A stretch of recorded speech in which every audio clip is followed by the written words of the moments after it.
May I have your attention, please? Good evening. You're listening to Straight Talk with Dean and Mark. We thank you for tuning in and hope you enjoy another exciting episode of our show.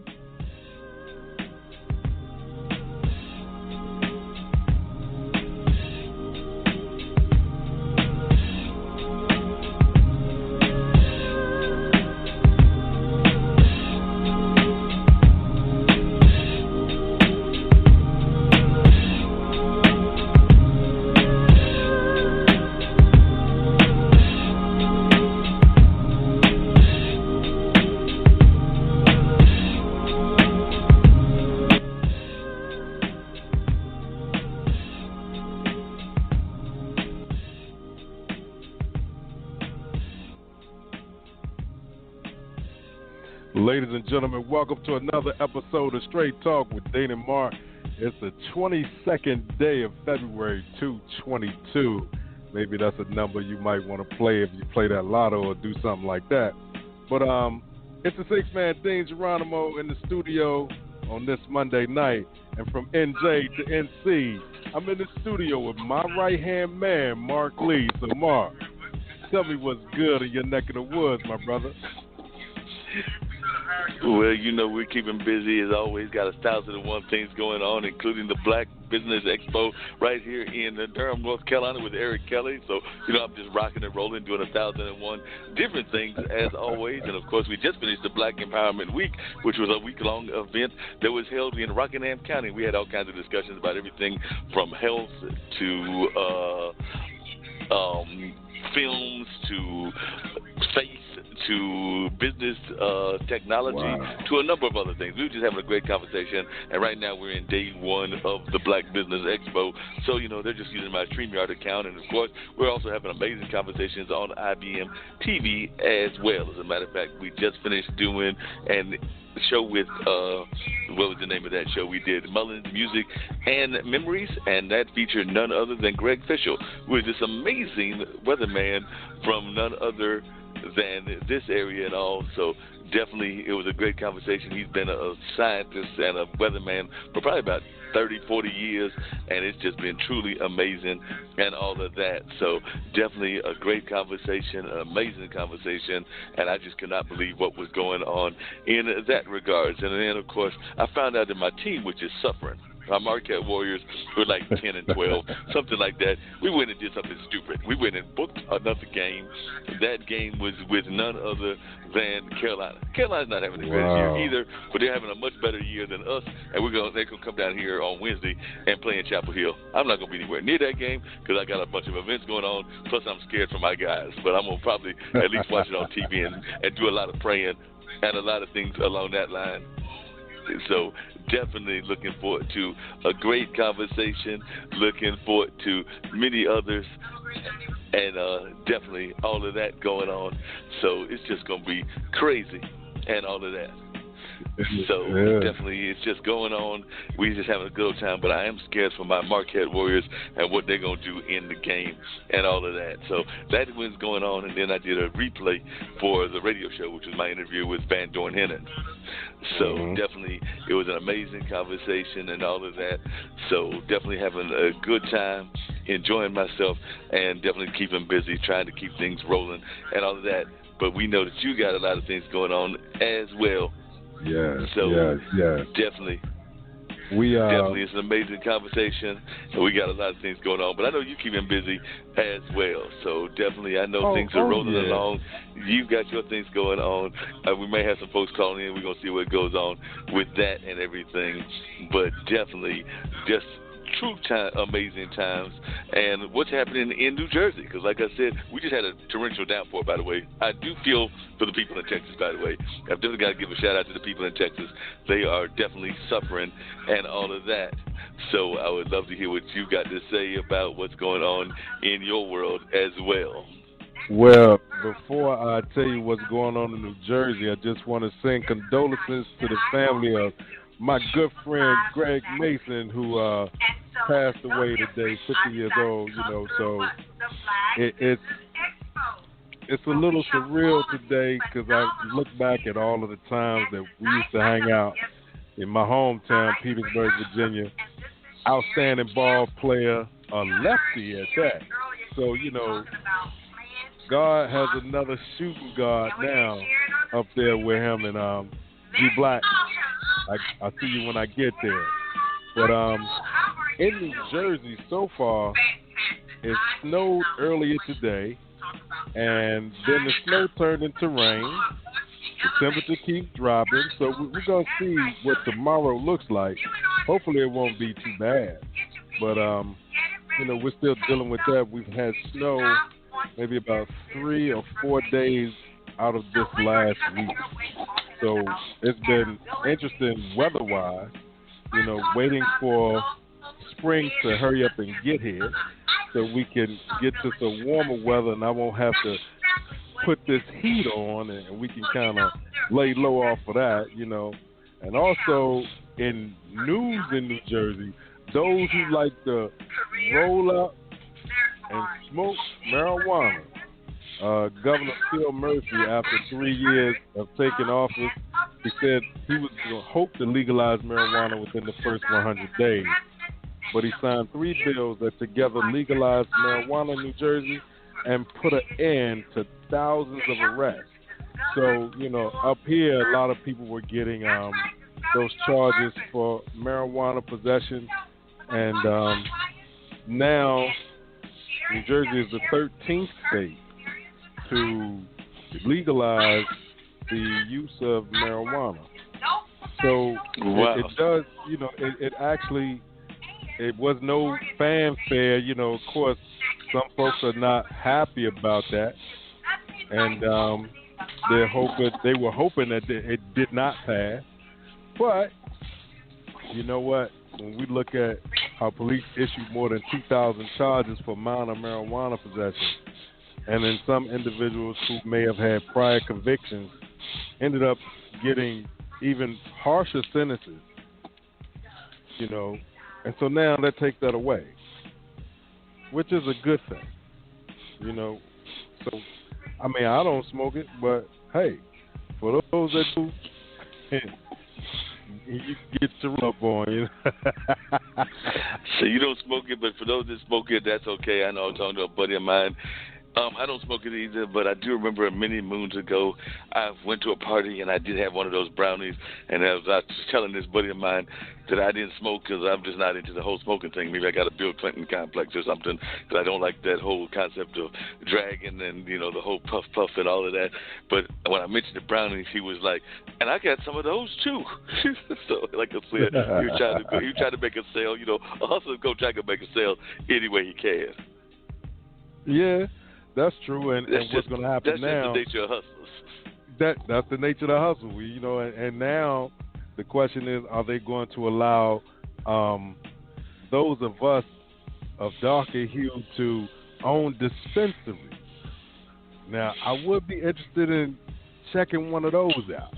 You know what I mean? But we got to see how all of this stuff goes now, and it'll be some that oppose it still, and some people that'll try to argue the point that it should be criminalized again, but to decriminalize it is a big step towards keeping some of our people out of prison,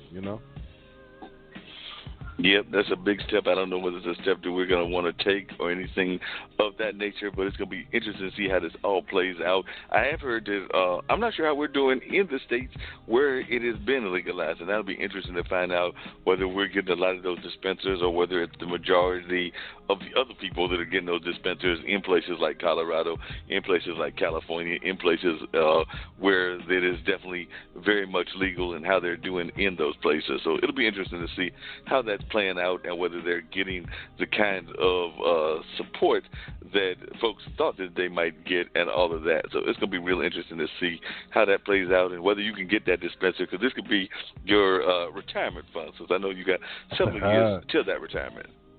No, not several, bro. We going on getting close to I got 7 years and a month. So that's not far at all.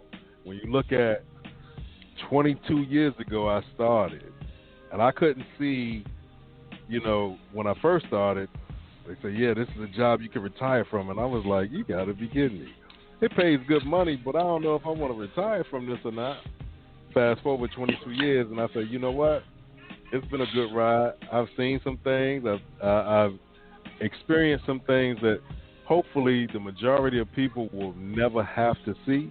But at the same time, I had a good run, so to just be there yep. and to exist this long, I can't complain. Can't complain. You wouldn't want to complain in the first place. It's probably not worth it complaining. And I know you're not the complaining type, so definitely not worth it to do the complaining. And you're definitely doing what you've got to do in your life and all of that. And it looks, because I can also see the studio, like we've got a guest in the house, so we might have to see what they're going to be talking about as well. Because I do see we got somebody with a telephone number and all of that, and I forgot who I'm invited. Because I got 1,001 things going on. I think that my hands are just too full these days, so I can't remember who's who in the world and all of that. But I do love engaging in interesting conversations around the world. So whoever it is, I'm sure we'll have an engaging conversation. Well, you know what? Let's find out actually who it is, and then we can rock from there. So thank you for calling Straight Talk with Dean and Mark. You are now on the line. Tell us who you are and where you're calling from. Hey, brother. This is Dr. Craig Walid. I'm originally from Rochester, New York, but right now I'm living in Raleigh, North Carolina. All right, Rochester, New York. Very familiar with it. Oh, yeah? I've been there. I've been there quite a few times, and yeah, nice little ride, but we made it there, and we had fun while we were there. So, brother, shout out to the tell brothers. Tell us what you got going on in Raleigh, North Carolina, and also tell us a little bit about what brought you from Rochester to here. So, yeah, man, I'll tell you, my family and I, we wanted to get away from the gloomy skies and the cold weather, for one. So that played a big part in why we left Rochester. But also, we were looking for more professional advancement as well as better opportunities for our two young sons who are 9 and 14. And so that combination was the impetus that drove us from Rochester to North Carolina. But right now, I'm working at UNC, working in their their School of Medicine, in their social medicine department. We're working with formerly incarcerated and incarcerated people to help bridge the gap with health disparities. Tell us about some of those health disparities. I'm imagining that COVID is definitely impacting our health folks, even in the prison systems and things of that nature. I know that there have been a number of prisons that have even been shut down because of COVID, or they have released prisoners because of COVID and things of that nature. So talk to us a little bit about the health disparity and how it is impacting us both here in the Carolinas as well as just nationally. Okay, well, I'm new to the lab. I've been there about 6 weeks, but what I'm going to talk about is pretty apparent. And one is that, prison is such a congregate living, and in these congregate spaces, infectious diseases are spread like wildfire. And so people are getting high infection rates and high COVID infection rates in the prisons all over the country right now. But one of the things we're also looking at is trying to get people vaccinated, both staff as well as people who are living there as residences, and I'm also trying to encourage the people who are over the prisons to implement protective measures, such as soap, water, hand sanitizer, and masks. But because of, the high security issues, a lot of these things are not being provided for people. Also, I think that when people are living in prisons, it seems as though the society and the people who are residing over them tend to forget about their humanity, about their personhood, and see them simply as convicts or as inmates, and forget that they're somebody's daddy, somebody's brother, somebody's lover, But in addition to the COVID issue, what we also know is that people who end up going to prison oftentimes are coming from very challenging backgrounds, and so they oftentimes have a lot of health challenges prior to getting to prison, which in some cases prison only exacerbates their health disparities or their health issues. It makes them worse. However, sometimes prison is or prisoners are by law guaranteed the right to health care. I believe prisoners are the only United States citizens who have a legal guarantee to health care. However, the health care that is meted out in prisons oftentimes is subpar. And so we have lots of people who are in prison with hepatitis C, hepatitis B, HIV infection, etc., and they may get the pharmaceutical treatment that they need in prison, but the big thing is that once they get out, oftentimes they don't have connections with adequate health care. So they may be released with a 30-day or 60-day supply of medication, but they don't have a PCP, primary care physician, or a pathologist, et cetera, et cetera. So oftentimes their health tends to taint once they're released. Yeah, definitely. And one of the things that you share in common, and I'd love to hear why you got into the whole work with the inmates and the prison system and everything, but actually my co-host has been working for a number of years in the prison system there in the New Jersey area, and I'll let him share a little bit about y'all's common background and all of that, but definitely he's been working there, and he's also done some work in, I don't think he worked in the prison system in Virginia, but he lived in Virginia and went to school in Virginia as well, but he's been up there in New Jersey and all of that, but he can correct all of that I said and get everything in the right order, said anything that I might have said inaccurately.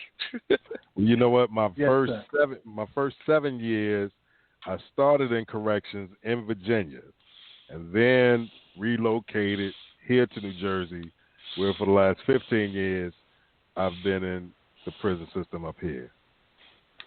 Dig it. Yeah, it's a tough road to hoe, man. You know, I'm 50 years old. Okay. I went to prison when I was 19. I got out when I was 27, going on 28. So I've been out of prison for like 23 years. But I think just living in prison has really impacted me on a number of levels.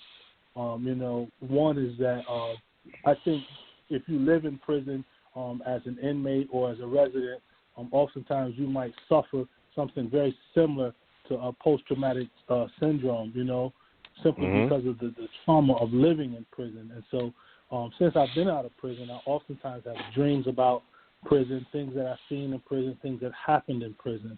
And so in that regard, it really impacted me. But also it impacted me to the point where it really forced me to change my life.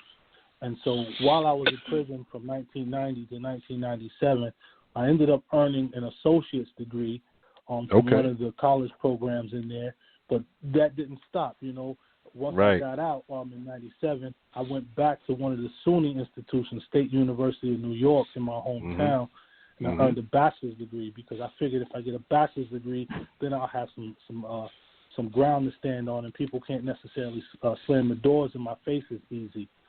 But once I got the bachelor's degree and I got on the job as a professional, working with formerly incarcerated people, working in other areas where we were providing services, I realized that I was just as skilled and just as knowledgeable as the people who were my supervisors.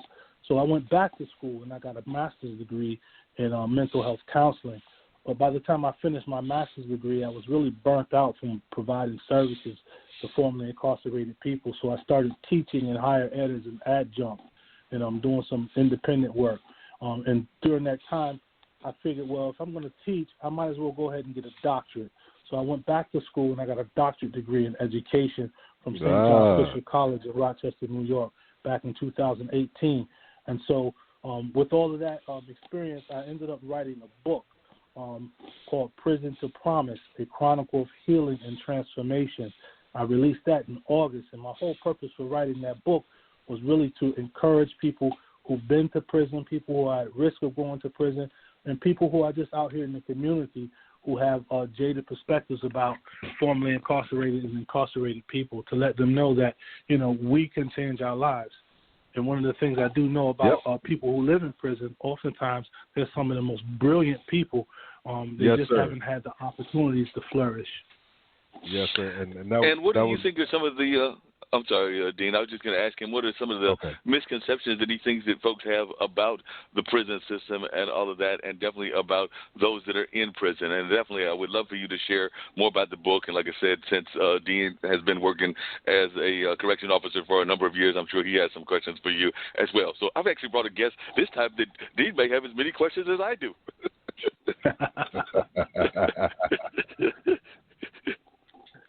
Yeah, so I think some of the perceptions that people have, particularly people who have not been exposed to those types of institutions, are some of the myths and misconceptions that are perpetuated through the popular media. Such as prisons are oftentimes a hotbed of violence.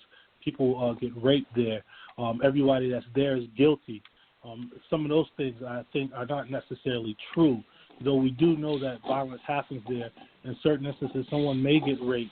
But I think for the most part, prisons can be a pretty peaceful place, contingent upon what prison you're in or what cell block you're in. It seems like people who've been in prison the longer, they're more peaceful versus when you're locked up around like young people who are pretty rowdy, But I think also some of the misconceptions is that people believe that those people who've been to prison, again, are bad people, and so they deserve what they get for going to prison.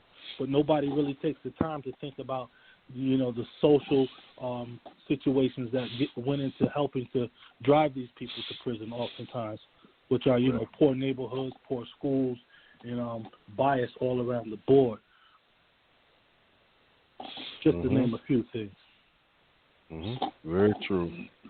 Very true. And it's weird because I started in uniform, and then 2 years in, started running the work education and rehabilitative release program. And that's when, things started changing. When you first come in, they tell you it's us against them, inmates to inmates. But the more I got in there and I started talking to the guys that were on the unit, I'm like, you know what?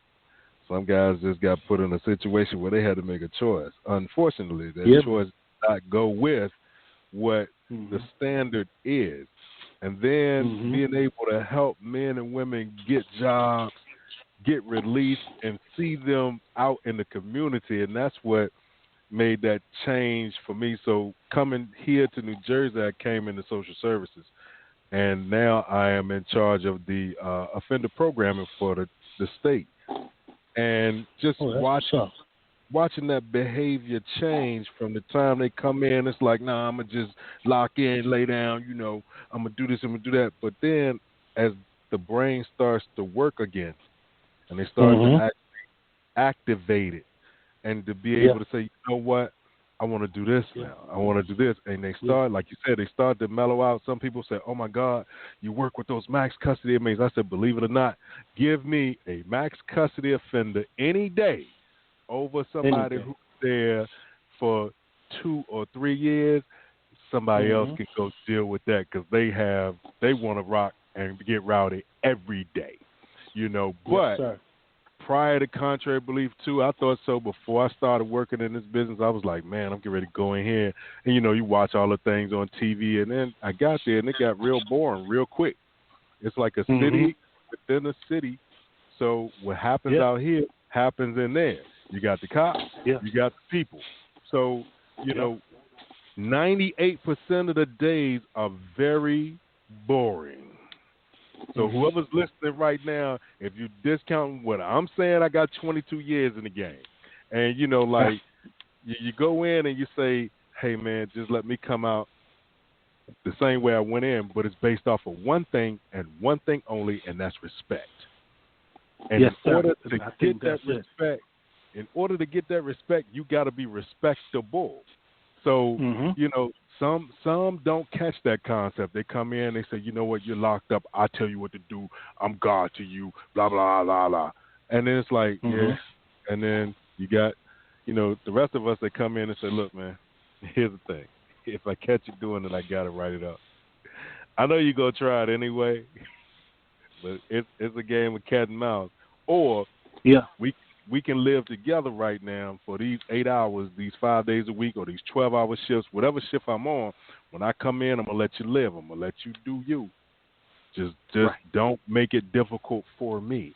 And when you keep it peaceful, you'd be surprised at how sometimes it's monotonous. It's like, all right, guys, you know what? Everybody's going to the law library. Line up. Everybody's going to class. Line up. You know, I got to pat you down, dog. Pat you down. You go to class. You do your thing. You come back. You know you're coming back to a peaceful house with me. I can't answer for any other officer, but when I'm on this shift, I'm going to keep you safe. And that's the other thing. If they don't feel safe, they're going to act out. I'm not going to put you on Front Street. If I got to talk to you, I'm going to pull you to the side. Be like, you know you're not supposed to do that. Come on and work with me. Help me help you. That's that respect. And that's that respect is respect. And that's actually one of the things you even talked about, or at least they talked about on your book jacket and everything, in terms of some of the things that they're talking about on your Amazon reviews and everything. I know that one of the things that they mentioned was, you said that prisons scared you straight, and I know that that's something that people talk about even with like the scared straight movements and all of that. And you, one of the things you said that I found interesting is you said that while in prison you came to recognize what you are and what you were not, and it was able for you to create an internal space where you found the freedom to explore and reconnect with who you are. So it sounds like you definitely had a chance to kind of like come to terms with your own identity and all of that. And it also sounds like you were saying that earlier you thought before you went in that your thinking was more limited and full of false information. So what were some of those false information ideas that you had, and how did prison help change those ideas? Well, you know, I'm thinking like professionally, for one, right off the muscle is, you know, I used to think that I was not an intellectual, that I didn't have the cognitive capacity to think and to create ideals. I figured that I was more like a machine, you know, an athlete, to use my body all the time. Nothing wrong with people that do that, but I thought that that's where my limitations were, that I could just use my body. I thought women were objects. I thought that violence was the way to go. And not for nothing, I think from even younger, I was convinced and bamboozled to believe that by going to prison, I would somehow become more of a respectable person and get my man card. But again, once I went there, I realized that that wasn't the truth, you know. And I think your co-host, the brother, mentioned how, you know, once you get in there and your brain starts working. And so what happened is I was at distance from a lot of the things that distracted me, and a lot of the things that I connected to that I thought were representations of me, you know, like getting high, getting drunk, getting the girls, you know, sexing this girl, that girl, and the next girl, you know, having the gold chain, having the leather sneakers, all these things I was basing my quality or the purpose of who I was off of these things that I had. But once all of this stuff was stripped from me, you know, and the drugs weren't there, and the alcohol wasn't there, the girls weren't there, the cars, the clothes wasn't there, all I was left with was myself, just myself. And so when I'm with myself, what else can I do but commune with myself? And once I began to commune with myself, I began to realize all the things that the elders would tell me over the years, such as, man, you're a smart dude. Yo, man, you know, you got a lot of potential. But I didn't believe that, because I think I bought into so many myths that the world had given us about what it means to be a black man, a black boy, a black child coming up in this world. And all of those things were things that were really negative and meant to tear me down. Mm-hmm. Yeah, definitely. And when did you decide that you wanted to write the book? Was it while you were in prison? And what got you into writing the book? And how did the whole book writing process go with you? So how did you actually come around getting this whole book concept? Yeah, well, that's a great question, and I appreciate that, brother. I'll tell you, while I was incarcerated, I did 8 years, and so about halfway through in my fourth year, I'm seeing guys going home, coming back. A lot of guys are recidivated, and, you know, that made me afraid that, you know, that's going to be my reality when I get out. But so what I started doing is talking to a lot of these men who are coming back on second, third bids, on violations, and picking their brains about what did they do that caused them to come back. And so I began strategizing for myself. This is what I'm going to do to make sure I don't come back. You know, I'm going to go to school. I'm going to build a pro-social network. You know, I'm not going to use drugs and alcohol. You know, I'm going to go to the right places and not the wrong places. And so categorizing all this in my head, I figured, okay, I'm putting this plan together while I'm in prison to enact it when I get out. But also once I started acting it, I'm telling myself this when I'm in prison, I want to be able to share this information with other people. And so that's where the idea of the book came from. I figured I'd write this stuff in a book somehow, you know. But eventually I ended up, the book, it shares some of my mechanisms for staying out of prison, but it also talks about some of the things that went into shaping me and conditioning me to become a violent person that led me to prison. But the book writing process is quite arduous, bro, and it takes some time. And there was plenty of times that I was writing and then I stopped writing because there were other things going on in my life, and I put it down for a year or two and then pick it up for like 6 months or 30 days and then put it back down. So it's a back and forth thing. But some people, you know, they'll just sit down and write it and go right through with it. But the whole process, once it got to the finish line, and I had what we have now, this book, Prison the Promise, I'll tell you, it was a very cathartic and very freeing exercise because, again, I was able to express some of the things that I kept maybe just kind of bound up in my own emotional space that I did not necessarily share with other people in my life. And so, yeah, I'm really happy to have written this book, and my hope is that other people who've been impacted by prison, by the legal system, who have young people who are at risk of being impacted by the legal system, to pick this book up and read it and maybe glean some information for themselves to light their path along the way. Yeah, that makes a lot of sense. I know another thing that you mentioned in your book and everything is the fact that, you know, a lot of times we get stereotypes that people that are in prison, and you mentioned this earlier, are coming from the rough streets or things of that nature. But it sounds to me like what you've been saying is that you actually came from a fairly what people would consider a straight-laced family and then got involved in things much later on and all of that. So could you share a little bit about that story as well? Because definitely that's one of the things that, you know, people may be surprised at, because a lot of times we do get those stereotypes that folks that are in prison are coming from the rough streets of New York, the rough streets of Durham, or just the rough streets in general. Absolutely, and I think you hit it right on the head, man. You know, though I came up in a single-parent home, we lived in a pretty middle-class, working-class environment. You know, I spent part of my life in the city of Rochester and the other part of my life in the suburbs of Rochester. You know, went to private schools, went to urban suburban schools. You know, I had a lot of things that some of my friends didn't have, though it was just my mother there. But I think, again, because I didn't have maybe constant tutelage, constant guidance of a solid male figure, though those solid male figures were in my life, they were in my family, they weren't there continually. And so I fell victim to a lot of the misrepresentations of what it meant to be a black boy or a black man, you know. So, you know, I grew up coming off the tail end of the black exploitation films, you know, like Shaft and all of those things. And so though I was young when those came out, or maybe not even born, but as I came of age, I started buying into those concepts again, that this is what it means to be a black dude. This is what it means to be a black boy. I got to be tough. I got to be hard. You know, I can't be soft. And then especially because I lived in this pretty cushy life, you know, living in the suburbs and living in a middle-class environment, I figured I got to let people know that I'm a thug, that I'm hardcore, and that no matter what I have, you know, I'm still about it, you know, whatever that was worth, you know. But there we go with the youthful ignorance. So I really didn't understand what life was worth at that point.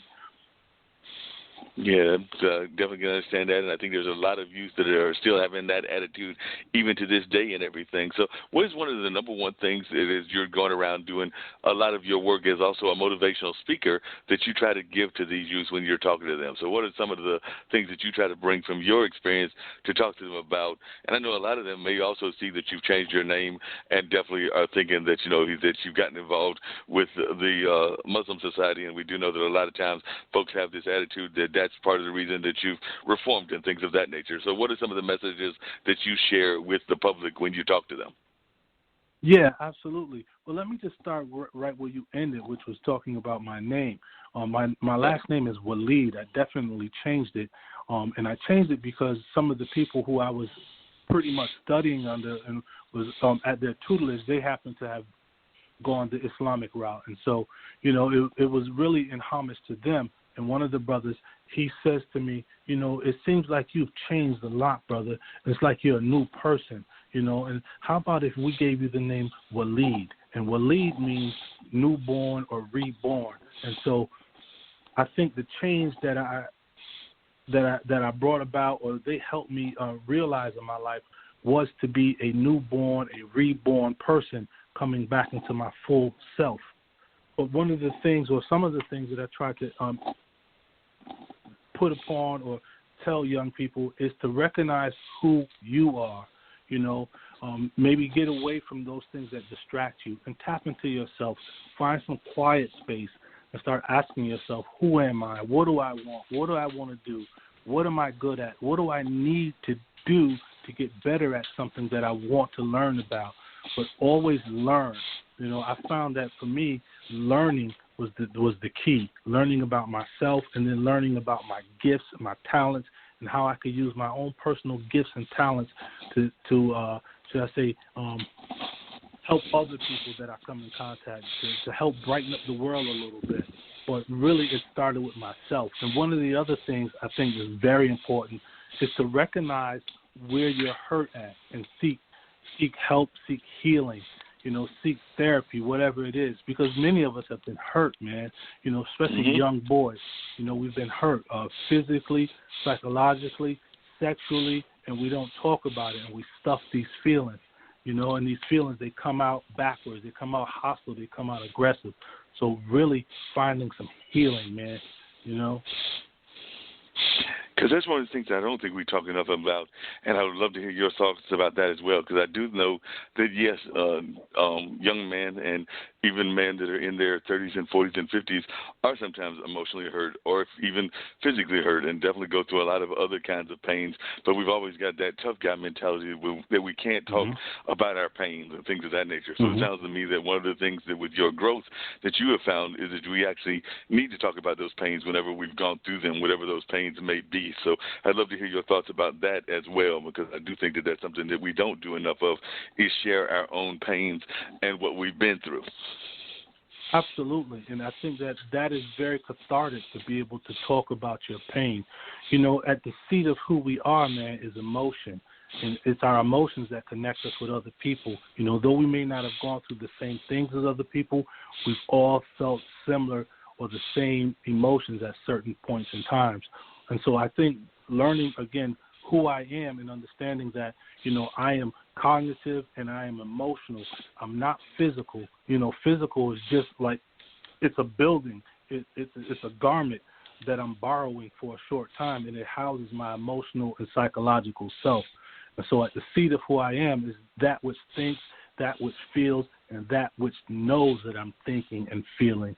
And so when I can take time to get that part of myself to a balanced place, though balance is never constant, but to a place where I can always work on being balanced, I think then I can start treating other people better, because I start learning to treat myself better. And so when I'm treating other people better, treating myself better, this is how we create harmony. And when we have harmony and peace, this one I think we can be our best selves. So really I think man equals mind, woman equals mind. And so when we get our mind right, everything else will fall into place. But again, I think that we've been conditioned by this world that we live in that to believe that there's only certain types of emotions that men are safe to express, such as anger, hostility, and some of these other so-called masculine emotions, whereas other emotions are considered for women or females. And we oftentimes hear men saying to each other or saying to their young boys, stop acting like a girl. Oh, only girls cry. But no, that's a human thing. So I think we have to reframe what it means to be a man and understand what it means to be a person. And when we can come into that, becoming a healthy person, I think we'll becoming more in tune with our emotional, psychological selves. And that is where the balance lies. It's definitely a balance that needs to be had by more and all of that. Now, I know one of the things that you've been involved with, and I've actually had other friends that have done this kind of work as well, is the whole concept of restorative practices. Now, some of our listeners may not know exactly what that is, but I know that you're a facilitator in that field. So for those that are watching or listening, I should say, that don't know what restorative practices are, share a little bit about that work and how you're involved in that work.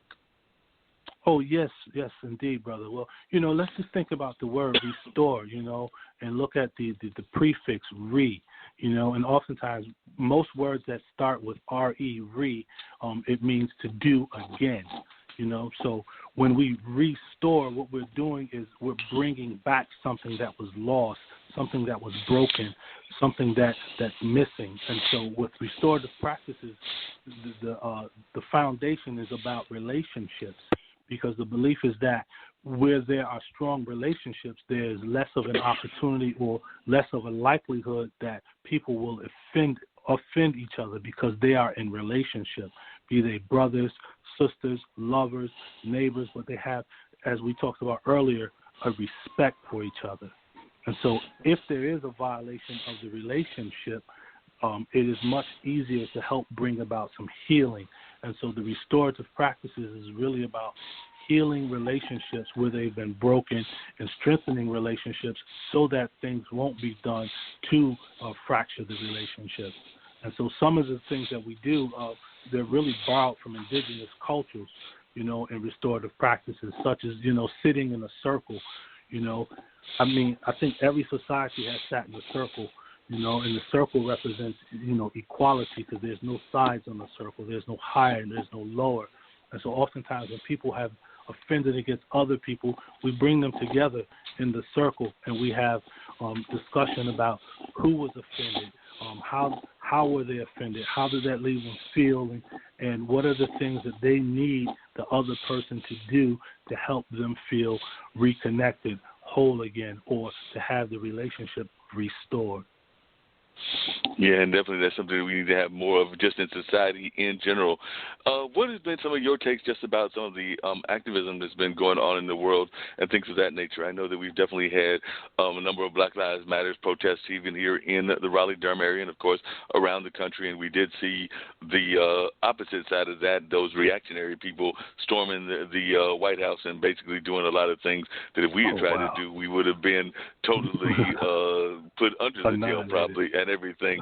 So definitely I'd love to hear your thoughts as one that is an activist in terms of how we're doing in terms of the Black Lives Matter movement, but also how we're doing in terms of even dealing with some of the reactionary forces that are out there. And I do know that some of those forces even exist because I've talked to Dean about this within the prison culture as well. So I'm sure that you've even had dealings with some of these folks even when you were in the prison culture. But I would love to hear your thoughts about how we as a society are doing in terms of, one, supporting Black Lives Matter, and two, in terms of dealing with some of these reactionary forces. Yeah, brother. And, I think that we have been at this place where we are for a long time, but it seems as though maybe there is greater movement when we look back over the generations, when we are having protests and when we are having resistance. I think that we've been doing this since we've been here. Or since we've been brought to this country. But I think now in this day and age, it seems like we have an impetus, we have some momentum, and I think that it's important that we continue to let our voices be heard, that we continue to protest, because that really I think that's one of the only ways that we can get anything done is to protest, and to also, and when I say protest, that doesn't just mean going out in the streets and shouting or throwing bottles or singing "We Shall Overcome." I think a big part of protest is pooling our dollars together as well, and maybe squeezing some of these corporations to stop spending our money with them, because we are, I think, as black people, the biggest spenders in the country. We have the most economic power. But I really am proud of the young brothers, the young sisters, as well as the older folks who are out there protesting, out there demanding truth, justice, and equality. But like anybody who's holding on to their power, who has a superior mindset, they don't want to let it go. And so I think this is why we're seeing the resistance coming back towards us, and we're seeing it coming heavy. That's why they continue to kill us. I think that's why they continue to put us in prisons and jail, because they're trying to silence and scare us. But I think that nothing changes unless something changes. And I think that we have continued to up the ante. And so I think that the more that we protest, the more that we get out there, the more that we show ourselves and let people know that we see your wrongs and we're demanding something different, I think that things will get better for us. Yeah, I definitely agree with you on that and everything. What are some of the things that you think you've learned the most since you've been out that have surprised you? Like I said, I know a number of times we're surprised by things that we learned. There definitely, you've expressed some of the things that society needs to know, but I would love to know some of the things that have surprised you about yourself that you found out about your own inner journey and your own introspection, both as you have come out and also as you have gone through your education system and also gone through a number of other things as well. Yeah, and thanks for that. That's a great question as well. And I think one of the things that I really continue to be marveled at about myself is my ability to teach and lead. You know, I for years I just thought that I wasn't a leader, I wasn't a teacher, and I didn't have anything valuable to say. But as I look back over my 23 years since I've been out, you know, I've had lots of different people, particularly younger people, some people my same age, who continue to consult with me, continue to follow up with me, to seek my advice, to seek my insight, and to some degree, I guess, get my stamp of approval on some of the things that they're doing. And so that continues to humble me because, again, I just see myself as Craig. This is Craig, you know, but when people call me Dr. Walid, it's like, hold up, they're talking to me. That's right, I'm not just Craig. So I think just understanding my own potential to teach and to lead, that has really surprised me. Wow, definitely some great concepts that you've had and everything. I've actually got to run and do one other quick errand, so I'm going to turn you over to Dean and everything and let him have some questions for you. But I will be back with more insightful questions. So, Dean, I'm turning it over to you just for a hot second. Peace, brother. No problem, man. It's a different world. You know, one thing I did want to say is the community has to realize that they are also responsible in assisting with individuals transition from incarceration to community. Yes. Yes. There are often times where, you know, the question is, what is the Department of Corrections doing? Right. And then, okay, what are we doing? We have these 6 core programs that we provide to the offender population, and we're just one component because we're separate from the education department, the spiritual department, the chaplaincy department, which covers a number of religions. So there are a lot of things that are geared towards positive social change, but then man comes home and everybody gives him the cold shoulder. Whose fault is it at that point? You know? Right. That's that stigma that the society places on those of us who've been incarcerated. And so that's like resentencing us all over again. Right. You know? And you think about it, man. Maybe 90% of the people who are incarcerated will come home. Yep. They're going to come home. And so they need to have access to education. They need to have access to training. They need to have access to a job. Or else, chances are, you're going to become the victim. You're exactly right. And people complain, you know, like, well, what do they do all day? I still, well, believe it or not, there's a whole bunch of, and you said it prior, there are a whole bunch of brilliant men and women who made a mistake. And they went to prison not for punishment, but as punishment. So it's like, time out, we got to put you here, sit you down for a little bit. What you do, and like you said, rehabilitation starts with the offender. So now what you do while you're in timeout depends on whether you come out a better criminal or a better person. Pick which way you want to go. But still, the community has to let go of those, oh, well, I heard this and I heard that. It's not what you hear, it's what you see. You know, you can hear 1,000 things about a person and prejudge them, but then sit down and have a conversation with them. It'll change your mind. It'll change your mind. You know, and so that's what the biggest thing now is, trying to link that bridge where it's like, hey, we have these individuals. We just released in November, because of the COVID, almost 2,300 men and women. And, you know, to get all of that stuff ready for them, get the IDs, birth certificates, Social Security cards, motor vehicle IDs, GA and SNAP benefits for those who are young enough, registering for selective service, all of those different things.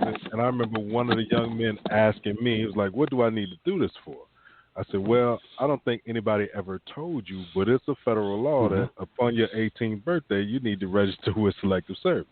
Not saying that not saying that they're going to draft you, because knock on wood, they haven't had a draft since Vietnam, but you still have to register. He was like, man, anybody ever tell me that? And I was like, okay, well, I'm going to ask a personal question. You don't have to answer it if you don't want to, but were there any men in your life, like constantly in your life? He was like, yeah, my dad, he didn't even tell me. I was like, wow. So it's a disservice that we do sometimes to ourselves, where, the next generation comes and we don't give them, and I'm right behind you in age, so our generation kind of dropped the ball. It's like you had old school, the elders and ancestors, you had to learn, manners and all of these different things. And then as we start to get older, some of us had kids and say, you know what, that was abuse. I'm not going to do my kids that way. So then you try to be friends to your children. Right. As your children grow up, they don't have a respect for you because they look at you just like they look at their homeboy that they just went outside, played ball with. They cussing each other out, and talk smack with each other, and doing all that. So they come home and it's like, well, yeah, I understand you the person that had me and that created me, but other than that, you really can't tell me what to do because it's 10 o'clock and I'm 12 years old. And I'm coming in the house. Right. You ain't saying nothing. So I'm going to go back outside. Yeah. Whereas our generation, we came in the house. Man, the street light used to come on in my hometown at 6:03. Yeah. And I always remember, you better get home before 6 o'clock. Because as long as I'm at home, I go in the backyard, try to shoot ball till it got dark or whatever. But they could hear that ball bounce and they knew I was at home. Because if I wasn't in that house or in that backyard, the beat down was coming. Oh, yes, sir. Oh, yes, and sir. My mom, God rest her soul, was the supreme beat down queen, and then after that beat down, my father worked night shift. So he came home like 11 o'clock. But guess what? Ring the bell for round 2. Now you all broke up. You trying to get some sleep. Yep. Already got beat down. Right up. And the door swing open like, get up. Oh, my God. Here we got to get it again. Like, you know what I'm saying? Beat what they see. All those different things. And some people will say, well, that's abuse. And I was like, nah.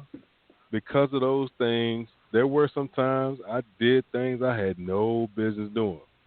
But then there were other times where it was like I had a fear of a 5'3" woman and a 5'6" man that I was like, you know what, man, my father's still living. He'll be 83 years old in April, and even still, he ain't as fast as he used to be. But I still ain't gonna try him because for some odd reason I believe that he might just snap back to like 40 years old and put something tough on me, And those are the things, right? And those are the things that we didn't do, and as a community, that they never bothered to give individuals a chance. I always say people only realize one of two ways how their perception is so different from reality, and that's either go work in the prison system or have a family member enter the prison system.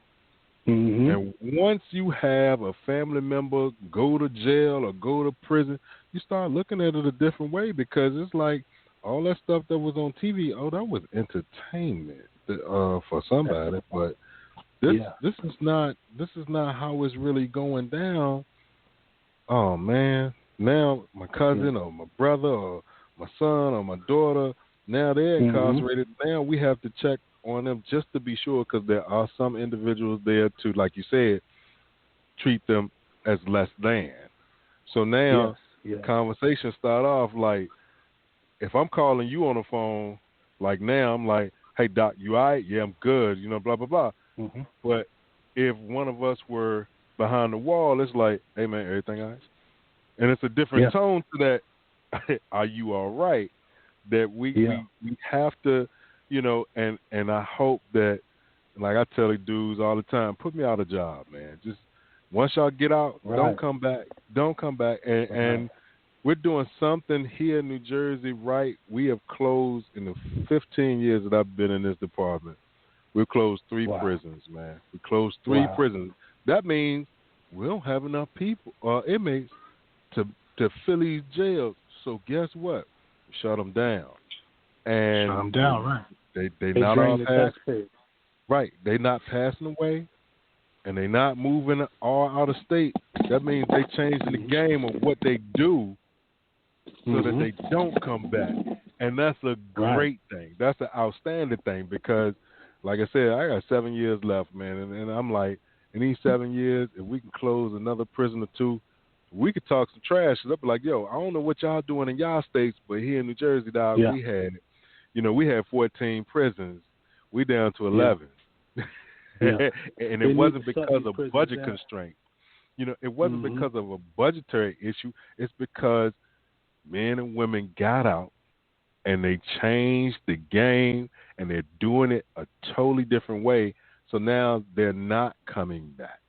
They're spending that time, it may take a while to find a job. It may not be as easy. In fact, it's 3 times as harder because you have an extra strike. But that's right. For us, like I try to tell some of the guys, I said, we were born with 2 strikes, black and male. Yeah. I said the most dangerous species on the planet that hadn't done anything to anybody. It just existed. It's the black male. So now you already growing up with those 2 strikes. Little boy, you don't have no clue. You got 2 strikes, and now you're trying to grow up, and you now through, we're learning different things, some right, some wrong, and then you get that 3rd strike. Yeah. So and now it's hell okay. Right. And they said, shoot, a black man who's never been in trouble still has a harder time than a white convicted felon finding a job. Absolutely. There's been research on that, blind research on that, and they've shown and proved that. But, that's why I tell brothers, if you find yourself getting locked up, if you find yourself in these types of situations, the best way to reverse it is to get yourself educated, trained, certified, degree, licensed up, and change your network, your social network, and start borrowing the integrity of good people to help you get in good standings with other good people. But the only way you can borrow somebody's integrity is you got to start showing some integrity. Right, because I give you some.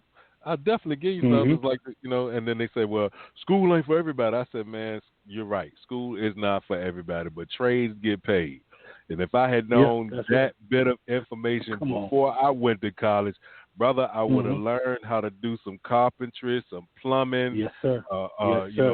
Cut hair, bury dead bodies, all those trades that make a whole lot more money. In fact, if I had that trade, if I was an electrician or something, I could have been wiring houses and paying for college.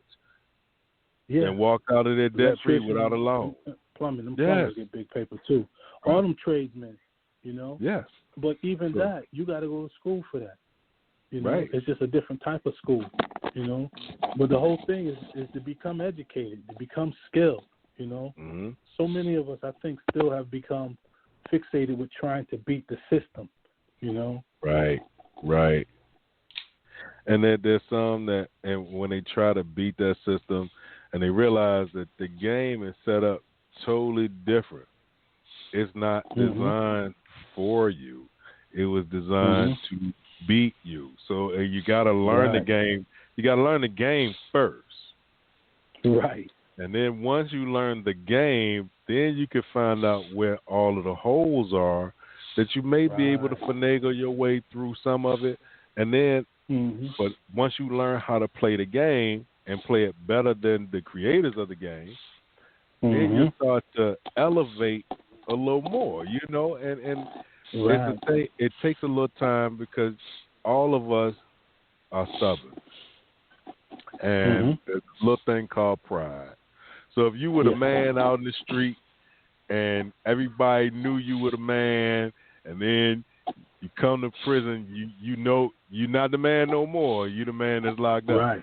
But that's in their mind, and you know what I'm talking about. You got the dude on your unit, man, talk about how he was that dude, like untouchable. Right. And then he the dude getting the energy bag every week. And you like, well, bruh, if you were getting it like that, where the hell is your money? Right. Where the hell are your visitors? All those different things. And we know the reality behind that, man. A lot of times. But I think you said something real heavy too, though, man, which was that ego. Many of us have that ego, and that ego. I think one of them holy books that talk about before fall, pride cometh before fall. Pride cometh before the fall. Yep. Yeah.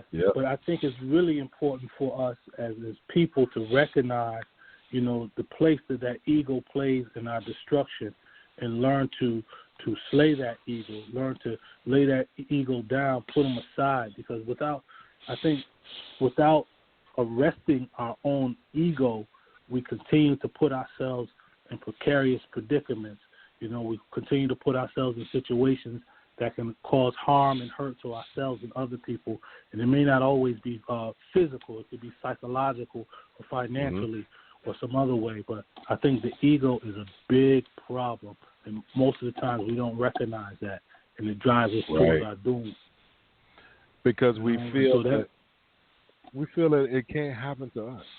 For some odd reason, we have that thought that, well, my man's got knocked off, but that's him because he was stupid. And it's like, dude, you're doing the same damn thing. Like, you just happened to go to the bathroom when they came and kicked in the door, and you went home, came back, he was locked up. You call him stupid, but you were right there with him. Right there with him. It reminds me of quite a few guys I met back in the days when I was doing my time. Some of those guys would say, man, I know I messed up at. So this time when I go out there, I'm going to do it this way instead of that way, and they won't catch me this time. And I'm thinking, oh, man, let me get away from these guys. I need to be around some people that's thinking deeper and stronger. Yeah. What they said, that stinking thing is. Oh, yeah, man. Oh, yeah. And in essence, and that's who we are. We are that entity that thinks and feels and knows that we think and feel. But we have to also be capable of knowing when we're putting out some really bad thoughts, some really bad vibes. Because that's what's going to save us, and that's what's going to save our communities. That's what's going to save our families, and that's what's going to make us better, But until we do that, I think people will continue to go back to prison because they haven't learned to slay their ego. And then, as you said, the game has been made that way to capture people, to put them in these positions where they're behind the 8 ball. Makes me think of something Mos Def said, the rapper. He said in one of his songs, I think it was Mathematics, he said, the killing fields need blood to graze the cash cow. It's a number game, but the stuff don't add up. Numbers don't add up somehow. Yeah. You know what I'm talking about. Yes, because so at the end, he said, what he said, the one straw that broke the camel's back, how they treated it, the million other straws underneath it. It's all mathematics. Yes, sir. He said a whole bunch in that song because it was like young bloods can't spell, but they can rock you in PlayStation. Like all those different things, if you're not paying attention, you'll miss it. And he hitting you all in the gut like, come on, y'all, get it together. Because when it doesn't add up, that's when you end up messed up. And you're trying to figure out where you went wrong. And like you said, there's a lot of guys that say, you know what, I know where the mistake was. Like they're playing a video game. Like, all right, when I get to this point, next time, I'm not going to go to the right. I'm going to go to the left. Because if I go cheat code right, The cheat code don't work because now they on the right and the left, and as soon as you get to the fork of the road, they're gonna say, you know what, we closing in on you from both sides, so come on back here. We got to put you in timeout again because you didn't figure this out. Stop playing this game. That's why I say, it's important for people to know themselves. And then once they start to know themselves, they can start to realize what their strengths are, what their proclivities are, and they can start applying that towards something that's going to help build their life instead of destroy it. Exactly. And not only know yourself, respect yourself. Because then when you have that respect for self, there's certain things that you're just not going to do anymore. Hey, man, let's go over here and do this. Like, nah, I'm good. Y'all go ahead. Y'all got it.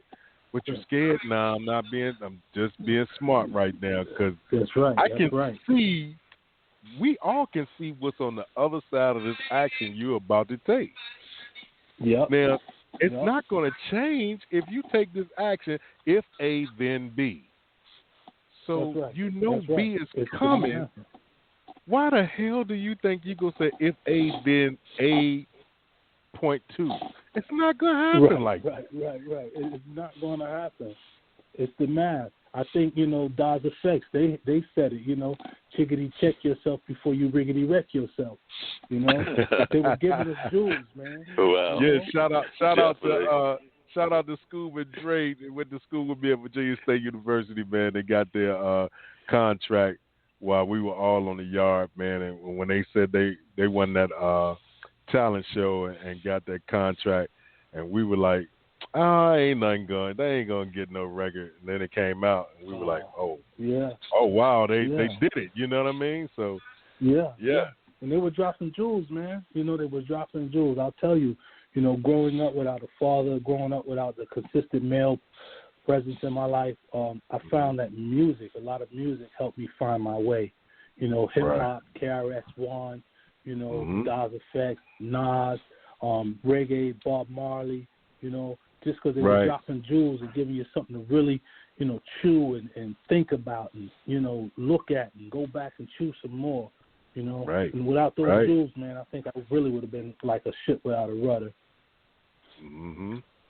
There's a whole lot out there, man, and once you start listening to what is being said, and not only just hear the words, but internalize it, and not only with hip hop, but with, the old drunk dude that everybody knows. If you sit down and have a conversation with him, he gonna hit you with a few jewels to take, put in your pocket, and walk away with.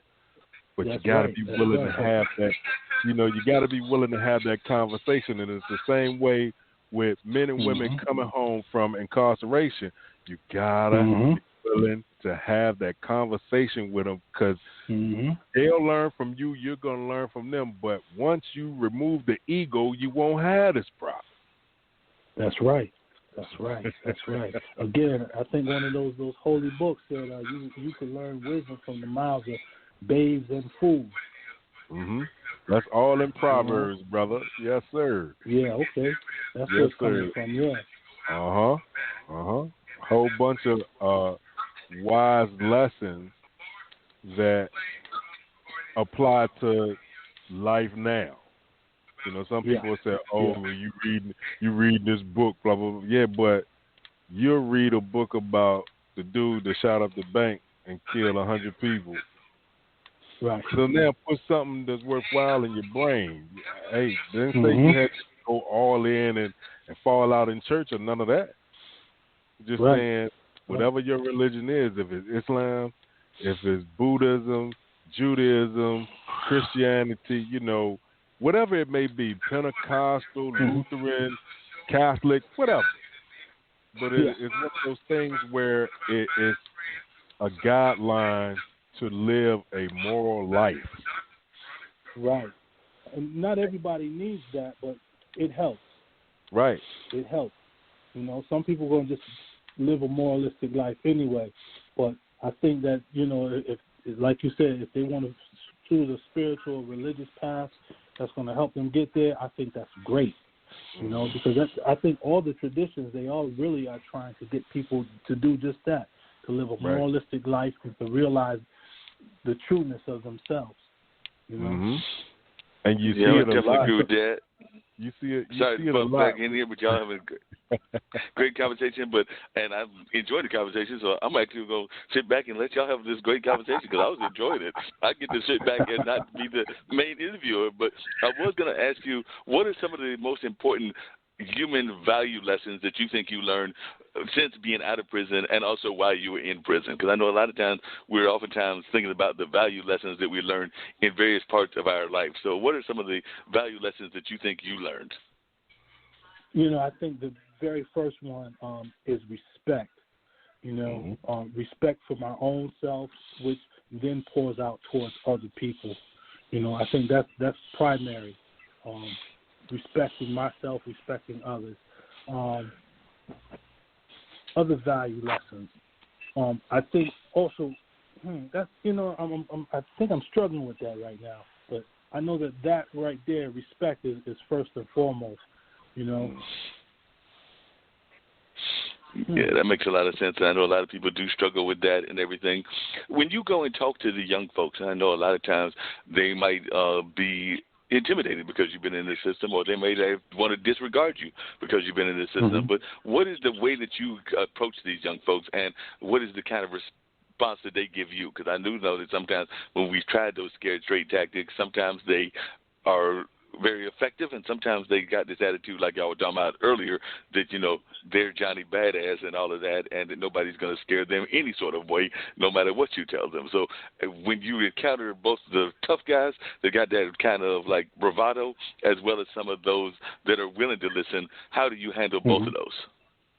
Yeah, and now that you frame that question, it takes me back to the values, because I think that one of the things I like to do is I approach people with truth, and I approach them with humility. No matter if they're the rah-rah dude or if they're the afraid kid. But I try to be myself. But I think if I'm honest, if I'm humble, and I'm compassionate and patient, I think that these things help. Because not everybody's going to take the lesson, the rah-rah guy or the scared kid. But I just try to give up my truth. I don't try to scare nobody. I don't try to beat anybody in the head with it. I just tell them this is what I've been through, and these are some of the lessons I learned. And I hope that you don't take the same route to learn these lessons. Because I'm sure you guys have lost people along the way just as I have, be their friends or people from the neighborhood who just didn't get the lesson. And they got sent to prison for life or they got killed out there. Yeah, that makes a lot of sense, and that's a good way to handle it and everything of that nature. What about yourself, Dean? How do you handle that? Because I'm sure you've also got those guys that are trying to be super tough even when they're in the prison system, and you've worked this for a number of years. You've been my friend for a few, so definitely I'd love to know your thoughts as well. You know what? It's one of those things where the conversation first starts out like they'll ask for something that they know good and well that they can't have. So then you tell them, hey, look, I'm not going to be able to do that for you. And they'll say, well, what are you here for? And it's like, well, I'm here to make you think. Mm-hmm. It sounds odd, but at the same time, you have a mind. You're not stupid. So now my job is to make you think. Let's play this game. And the game is every time we get together, we're going to have a conversation about something that matters. We can talk about all the non-essential stuff, but let's get into what's happening. Like right now, 500,000 people have passed from the COVID-19 in the United States, right? Mm-hmm. So you got people that, and it's one of those things where some people say, oh, man, it's a setup. They're about to do the Tuskegee experiment on us and blah, blah, blah. But then my question is, well, you're entitled to that thought, but I'm wondering, if it were a Tuskegee experiment, how come all the others are beating doors down trying to get this vaccine? Mm-hmm. If they really wanted to take you out, all they got to do is put it in the Hennessy. Everybody want to drink that. You know what I mean? Just put it in the Hennessy, dog. Any liquor you could think of, put it in the beer, put it in, and people go drop like flies. I said, is not what you think it is. Do not get wrapped up into that. 500,000 people have passed away from this. Not just black. Now, if they were all black, you have a valid point. But they ain't all black. There's a whole bunch of folks, black, white, Asian, Indian, Native American. They passing away from this stuff. So, dog, where they came up with a vaccine too fast. Okay. But in the age of technology, the Apple 13 just came out, and the 14 going to be out by the summer. So if they can make phones and all of that stuff, why do you not think that they could come up with a vaccine with advanced technology? This is not the 70s anymore or the 80s. That's right. Where it's going to take 3 to 5 years to have clinical trials and all this other stuff. Man. So advanced now. So now let's talk about this technology. Let's talk about some things, because now what I'm doing is I'm helping you activate that brain. So when you say, you know what, hey man, I'm trying to get in this college class. You serious? All right, let me pass your information on to the educational department. I can't put a rush on it, but I can surely let them know that you're interested in it. And hopefully they'll call you soon. Now what happens on the back end? Right, and then what happens on the back end, that phone call turns to, hey, look, I got this dude on my unit, man, real good dude. And, trying to better himself. Is it any way you could get him into the next college class? And they're going to give me the answer I gave you. We'll see what we can do. But then when you fast forward 2 months later, he's like, yo, I'm in the college class. Well, it wasn't me. It was the educational department, bro. Your turn is up. Your integrity. Right. Yeah, we got to have that integrity. Integrity is vital in everything that we do. There's no doubt about that. Integrity is so important to everything we do. I was wondering, Craig and everything, when you came out with the book and everything, what was the reaction of both your parents as well as the folks that you used to hang out with? And also, have you found yourself hanging out with a new crowd? Because I do know that sometimes folks say that when you're ready to change your life, you sometimes have to abandon some of those past friends and things of that nature. But then some of those friends have been with you through thick and thin, and you probably decide to stick with them as well, and maybe you can see some ways to change their ways. So I was just wondering the reaction of your friends and peers as you've been writing this book and definitely doing this work of restorative practices. Yeah, man. Thanks for asking that. And, my family, they were very receptive of me writing this book.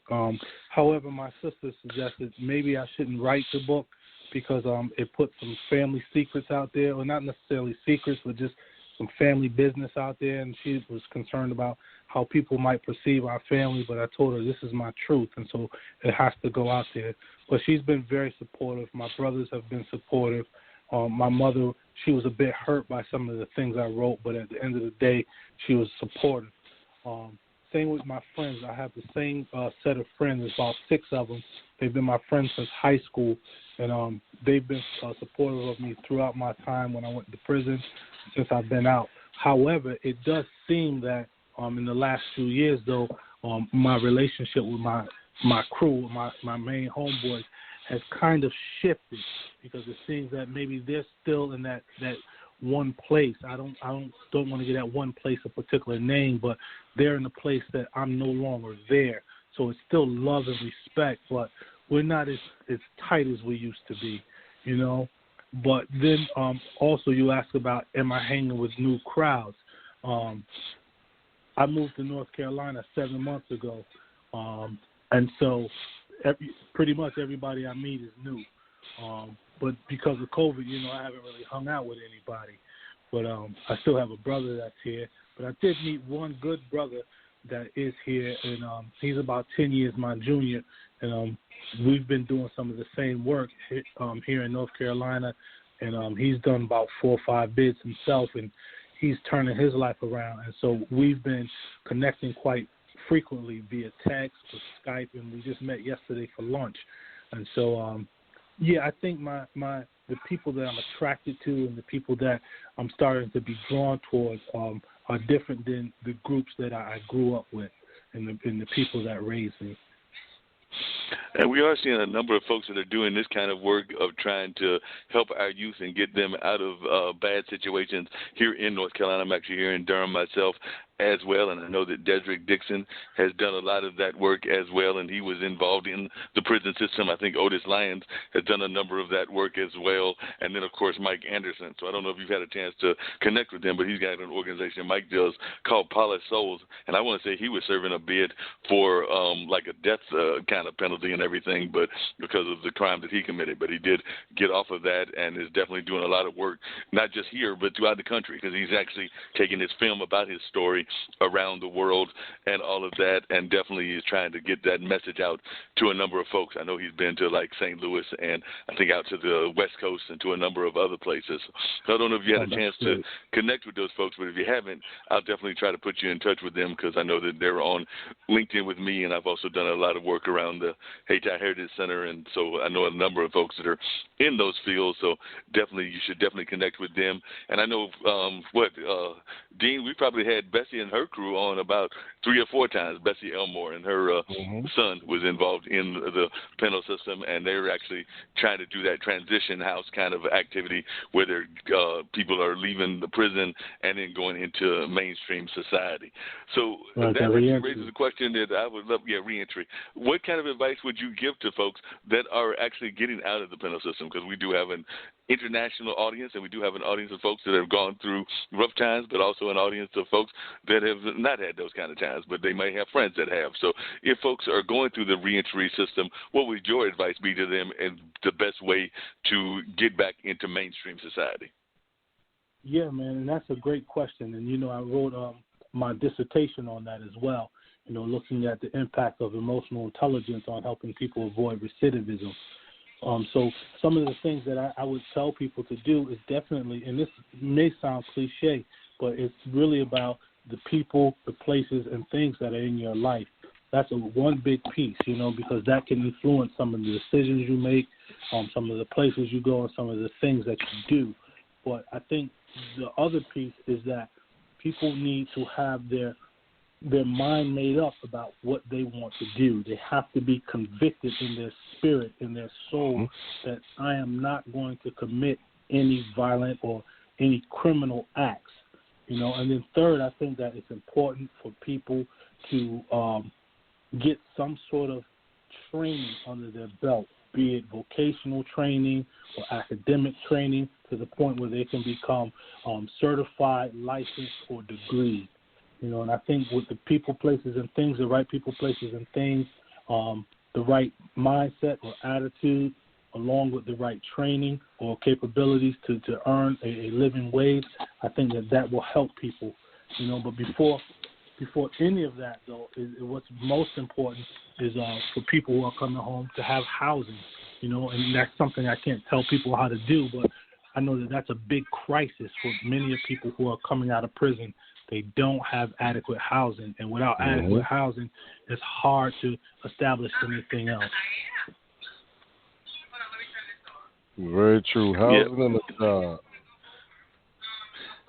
And how hard was it for you to find a job? And I would also be curious as to what made you decide to move to North Carolina. You spent all that time in Rochester, but I was wondering what about North Carolina appealed to you? Yeah. Well, I'll answer your first part, which was, how did I find a job? And, again, I worked a lot of odd jobs at first, working temp jobs, working any kind of job really I could find. But I continued to work on building relationships with people, with key people. And then, I had some people in my family who knew some key people in the Rochester area. And so, they put me on to certain jobs as well. But oftentimes, again, another cliche, it's not always about what you know, but it's who you know. And because I knew certain people and because I was developing new and different relationships with influential people, I was getting opportunities because I knew how to create and sustain a viable relationship with another person. And I knew how to build trust and, show integrity and all these things. And so I think that helped strengthen my relationships, would help people vouch for me. So that's pretty much how I found the job. But then once I went to college and earned my bachelor's degree, I had an internship opportunity. And from that internship opportunity, the people hired me as a substance abuse counselor. And then from there, my professional life just kind of skyrocketed. So, you know, it was ins and outs, but it was all really based on the relationships that I formed with people. And then, I know one of the things, I want to hear about North Carolina, but I was going to say one of the things that I know that surprises people sometimes is there's oftentimes a misconception, and I'd love for you to talk about this. There's a misconception that some people have that if you've been in the system, that it's almost impossible to get a job. It sounds like to me that you've definitely did the right things in terms of getting education in order to get a good paying job and a job that is something that you're very much interested in and all of that and everything. And there's also this concept that folks can't vote and everything. So I'd love to hear your thoughts about that and how you actually deal with that. Yeah. Well, you know, I think that, again, if people who are in the joint or in prison, if they take the time to learn a great trade or to learn a skill, and they take time to work on their people skills, because, again, learning to develop relationships with people, I think that is what helps people get jobs. You know, oftentimes we don't get jobs from the want ads or from Indeed or whatever. Most of the time we've land employment based upon word of mouth, somebody that we know. And so, again, if I can develop relationships and I can present myself as a respectable person, and these are the things that I did, and these are the things that I continue to strive to do, so that people can say, hey, this is a good guy. Hey, we want this guy on our team. Building that sense of community, that's what helps people get jobs. Getting their skills set up and learning to create community, I think that can help people get jobs. But, yeah, there's going to be that stigma. There's going to be that bias. People are going to slam doors in our faces when you're coming out of prison. But what I learned, bro, is that success and failure, they really start on the same – they are the same road, actually. You know, but people who are looking for work and they get jobs, a door slammed in their face, if they quit, they stop looking for work, they'll never find it. But remember, they started out on the same road as the successful guy who, when he faced obstacles, when he faced impediments, he continued to push forward. When his car broke down, he called somebody to come fix it. He fixed it himself.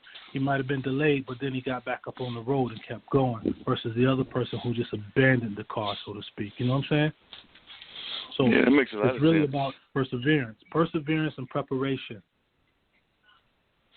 Yep. And I and forgot you also another said part. something else that I think is. You also said something else that I think is very important that I think a lot of times we don't pay enough attention to, which is that sense of community. And I definitely think that whether you're coming out of college or coming out of the prison system, that you need to have that sense of community just in life. And I think that as a society, we don't do enough with community. And we've talked about that even here on this show, how a lot of times we remember back in the day, me and Dean, about how, you know, we knew our neighbors in our rural towns that we grew up in and things of that nature.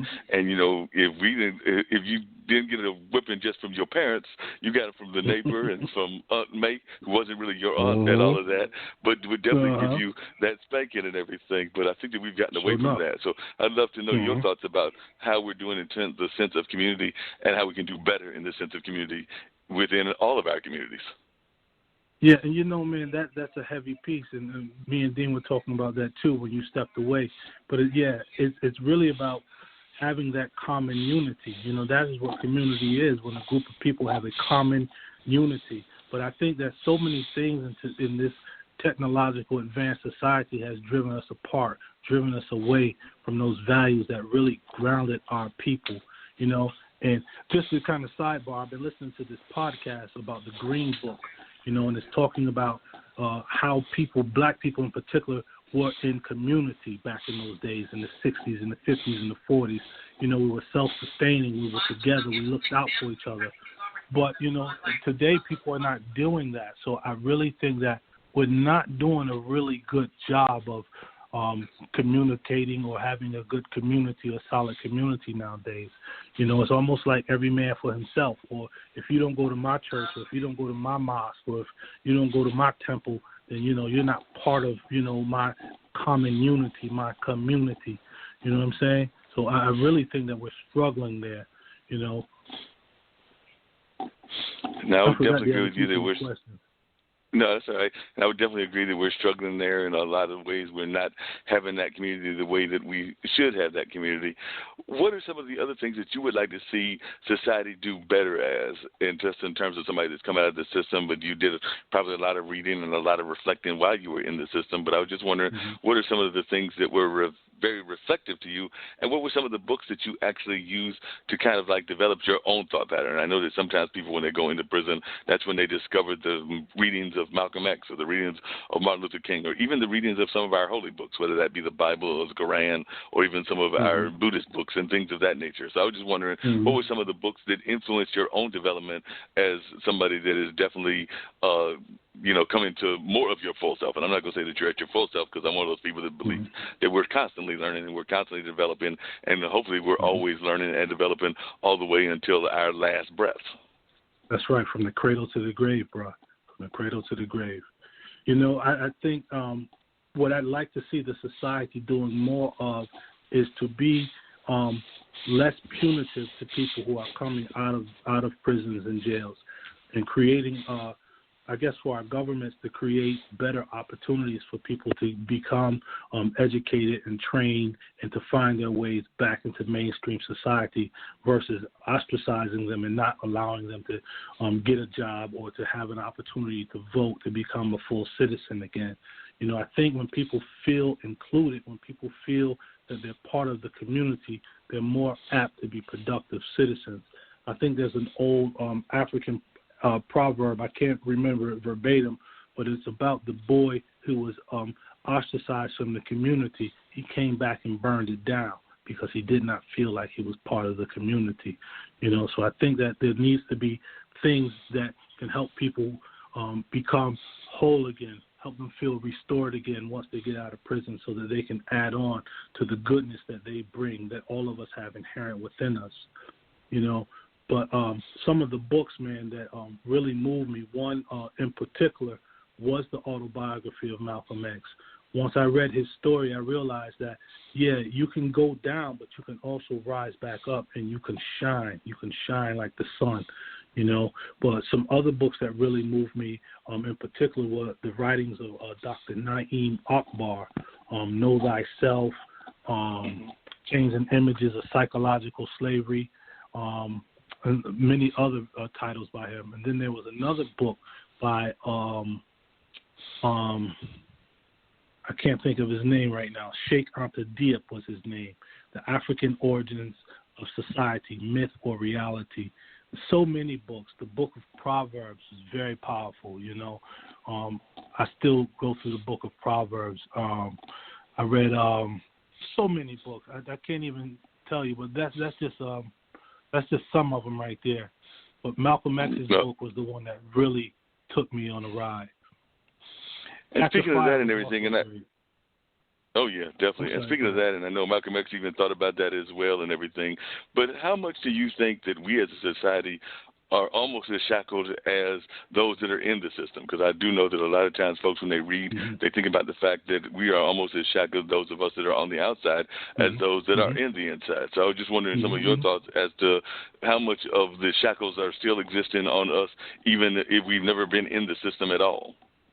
Absolutely. Myself and some of the brothers behind the wall, when I was back there, we used to share those exact sentiments, that we here inside the penitentiary, in many regards, are much freer than the people who are out in the society, because, many of us are locked and bound by other things, be they bad habits or debt or relationships or false beliefs or misconceptions, and so those things oftentimes, in a sense, suffocate us from recognizing and realizing our true potential, because we become indebted to all these other things, be they belief systems or again, like I said, financial issues or habits that are not really healthy. So I think that the greatest freedom one can find is when they realize that they are locked up, that they are confined in their mind, and then begin to take measures to free their own mind.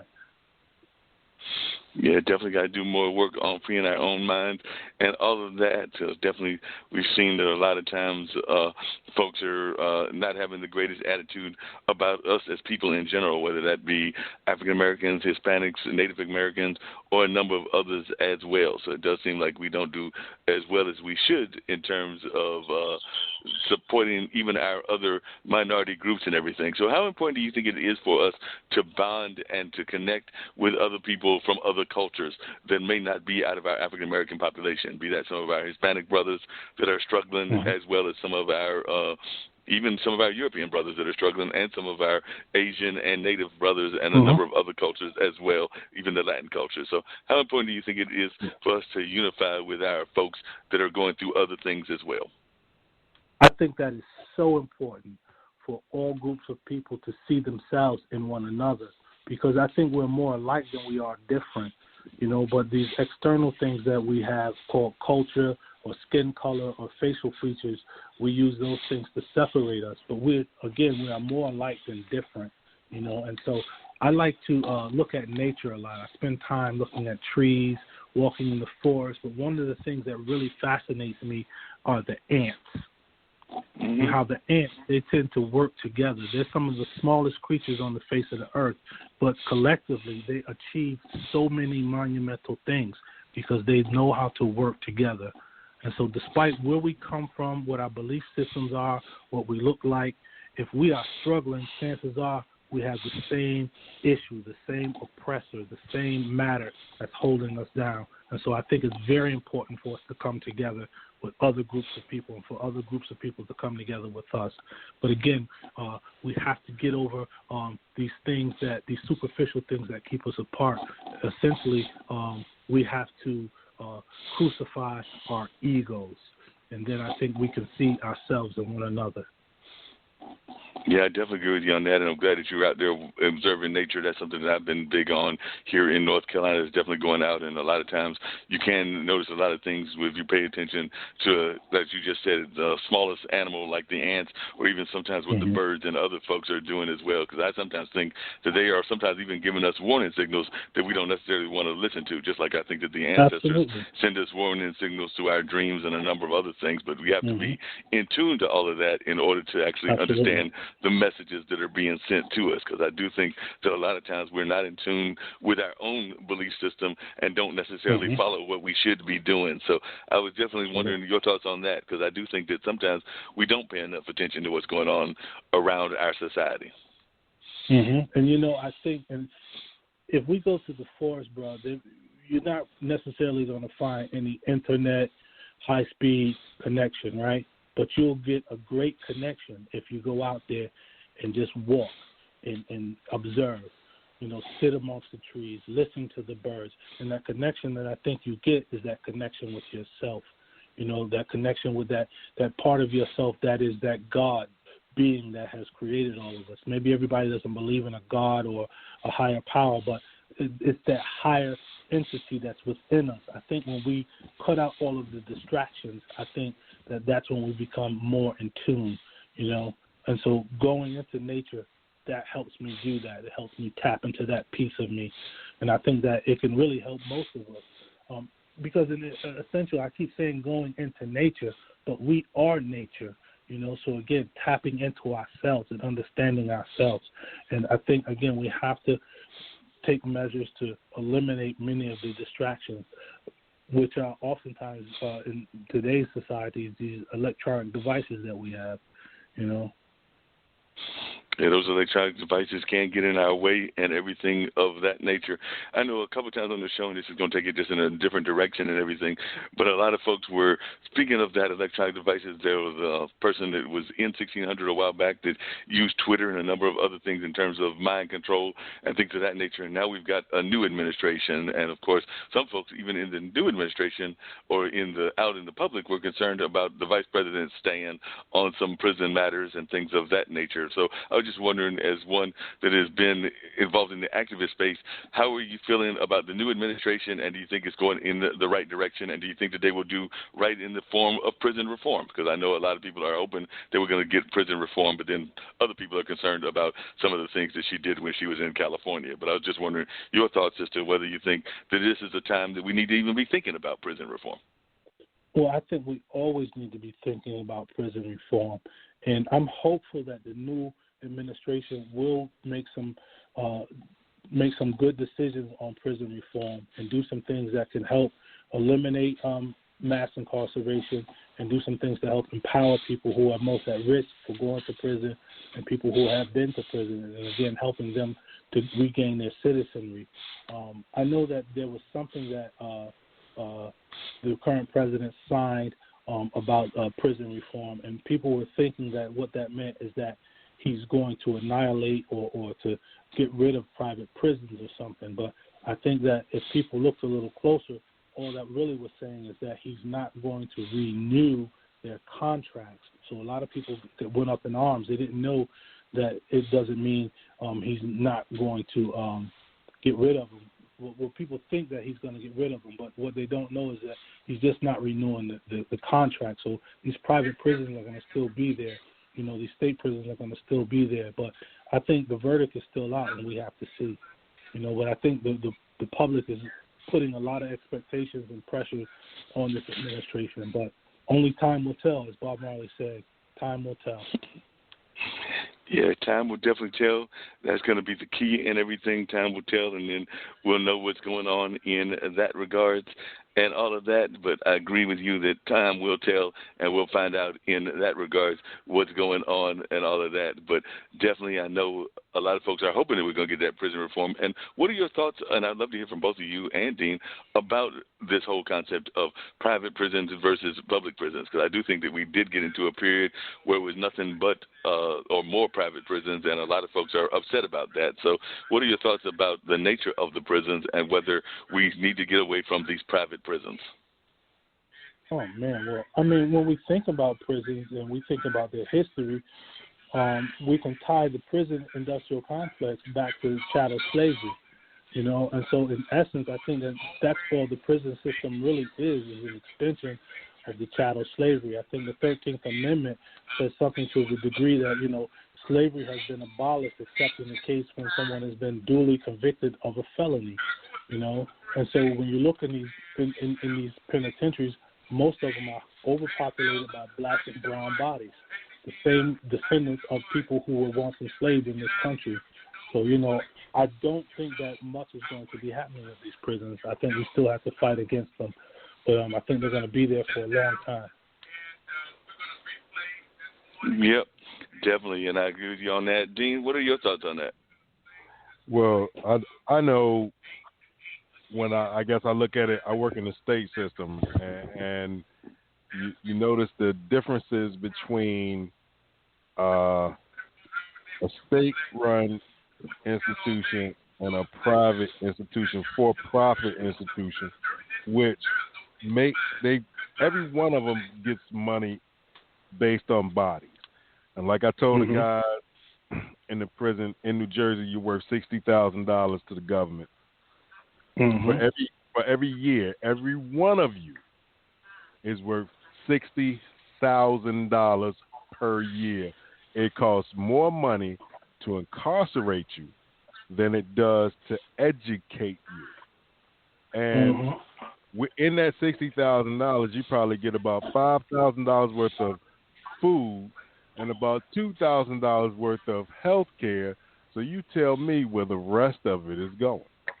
And when you have private prisons, they can kind of fly under the radar because there's a lot of things that they can get away with doing where you're kind of limited as to who you can reach out to or who your family members can reach out to. They'll refer you to the president or CEO of GEO or, you know, one of those private entities, and it goes nowhere. So now you have individuals stuck.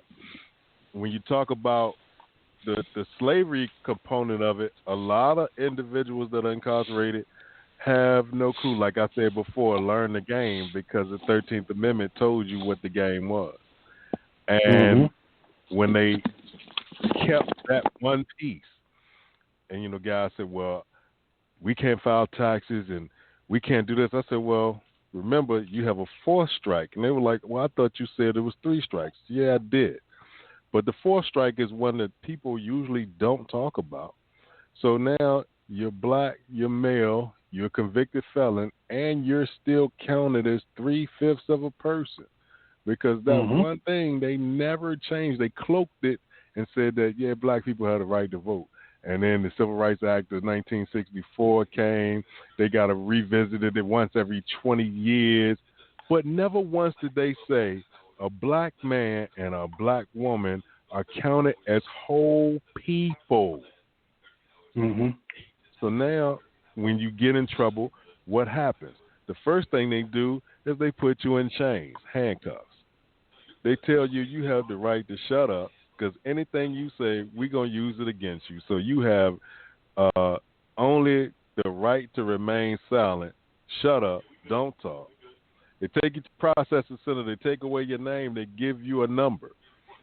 And then the game begins, because not only do you have one number, you have three. You have the jail number, you have the state number, and you have a federal number, in addition to the Social Security number that they gave you when you were a little kid. So now they got four ways to track you. They take you, now they don't take blood like they do back in the days, but now they swab your mouth and get that DNA sample out of you. So should anything else happen and you spit on the ground near a crime scene or touch a door and you don't know that something just happened, guess who they coming to look for? You. Because you belong to the state of whatever state you're in, and by default, the United States government. They can give you a job, but they're only going to pay you probably about $1 a day. So you're going to work 8 to 12 hours for $1. Let's do the math on that. You know, that's less than 15 cents an hour. Can't file taxes on it. They're going to take some of it. In some places, the private prisons will charge you for your stay. So now the little money you do get, half of that's got ripped away because you're paying towards your stay, but they just got $60,000. And your medical care. Right. They just got $60,000 from the government for you. And then they charge you to call your family members. And Global Tail-Link had a monopoly on that thing, man, just robbing people blind. You know, and nationwide. Private prisons, state prisons, jails, lockups, everything. And you want a Snicker bar? Oh, you can get a Snicker bar. Hopefully your family gave you some money, because this Snicker bar is probably about $3. Where the same Snicker bar in a Wawa or Royal Farms or any other convenience store is like $1.98. You know, back when you could smoke in prison, and they were charging $10 a pack back then. You know, and then one day they said, no, you know what, we're going to make this a non-smoking facility. So guess what, y'all? Yeah, you've been here doing your 9-year bid. You smoke cigarettes every day, but starting tomorrow, this is a smoke-free facility. How is that for withdrawal? You know, we're going to give you food you can barely identify that we say is nutritious, but really has no nutritional value. One of the hookups may have more nutritional value than some of the stuff I've seen on trays. Absolutely, man. Absolutely. You know, when I came out of the penitentiary, I developed Crohn's disorder. I think it had a lot to do with the food I was eating in there. You have Crohn's disease? Yeah, and I think it came. I think it happened because of some of the foods I was eating. I don't know, but I think so. Okay, I've had Crohn's for 24 years, and I take Humira for it, you know. But luckily now, you get sick in prison. Lead into that. You get sick in prison, dog. They're gonna give you one or two things: Tylenol or Benadryl. Yep. And you gonna pay for it too. Yeah. You sick, man. You sick as a dog. They gonna give you Tylenol or Benadryl. Yep. In extreme cases, they may give you some Pepto-Bismol. But other than that, man, you ain't getting it. You got to be super dead, almost sick, hospital sick, and then they're gonna ship you to the little, you know, hospital unit, and then you're gonna have to stay there until you get better. Man, I've seen some weird things, and it's like, dang, man, how is this? But at the same time, when you flip back to the 13th Amendment, well, We could treat slaves like that. That's right. Because they're not human. Right. You have those who wear the uniform who have that same belief, and they come and make your day very hard, and you're hoping for just to get some type of relief until that day comes, because every time you get back in that cell, the walls get smaller. Yes, sir. Next thing you know, you feel like you're sitting in a 2x2 room, and you got a bunkie that might snore or pass gas or get sick all the time, and you get stuck in there with them like, I can't even get away from this dude, man. And, all of those things contribute to the feelings of hopelessness, the feelings of feeling less than, because you're already beating yourself up, and that's one of the biggest things. Forgive yourself first. And then what other people think of you ain't none of your business. And I said it like the old school elders used to say, what people think of you ain't none of your business. But what are you going to do to better your situation? It's going to be hard days. It's going to be days where you feel like giving up. But make sure you hold on to those individuals that always got on you and always saw what you finally start to see in yourself. So when those days get tough, you can have that conversation with them. They won't judge you. They'll give you, if they can help you, they'll help you. Or they'll send you to where you can get some help. Put pride to the side. Let that ego stay where it is.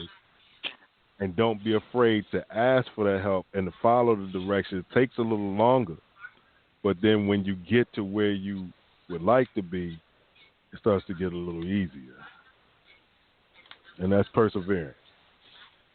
Yes, sir. Yeah, perseverance is very important. There's no doubt about that. You got to get that perseverance on a regular basis. And I know that that's definitely something that is going on regularly.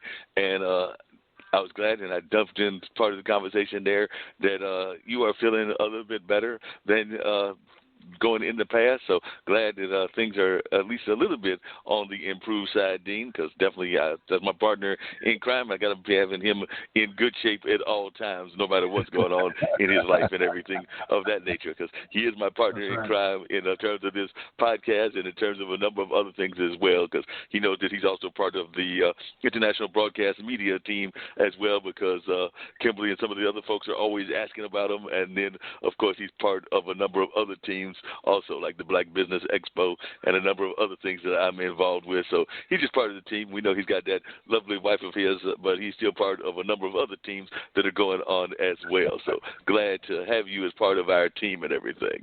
Yes. Right on. I'm getting there.